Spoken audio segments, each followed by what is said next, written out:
ఏడాదికి 2 సినిమాలు చేస్తానంటూ అభిమానులకు మాట ఇచ్చేసిన మెగా హీరో ఇప్పుడు అది పూర్తిగా మర్చిపోయినట్లున్నాడు.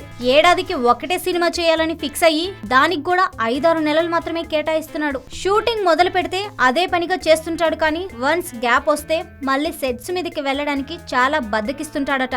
ఇలా నెలల తరబడి ఖాళీగా కూర్చోవడం వల్లే రామ్ చరణ్ గోవిందుడు అందరు వాడేలే బ్రూస్లీ చిత్రాలని కంగారుగా చుట్టేయాల్సి వచ్చిందని, ధృవ చిత్రాన్ని అన్ సీజన్ లో రిలీజ్ చేసుకునే పరిస్థితి కూడా అందుకే వచ్చిందనే విమర్శలు ఉన్నాయి. కనీసం ఆ పాఠాలతో అయినా ఈసారి త్వరగా సినిమా పట్టాలెక్కిస్తాడనుకుంటే, సుకుమార్ చిత్రానికి అన్ని ఓకే అయినప్పటికీ ఇంకా షూటింగ్ మాత్రం మొదలవ్వలేదు. ఫిబ్రవరి స్టార్టింగ్ లోనే మొదలవుతుందనుకున్న ఈ చిత్ర షూటింగ్ మార్చి వచ్చేస్తున్నా స్టార్ట్ అవ్వలేదు. సుకుమార్ సహజంగా ఎక్కువ టైం తీసుకునే దర్శకుల లిస్ట్ లోకి వెళ్తాడు. దసరాకి రిలీజ్ చేద్దామనేది ప్లాన్ అయినప్పుడు అతనికి వీలైనంత ఎక్కువ సమయం ఇవ్వడానికి ప్రయత్నించాలి కదా.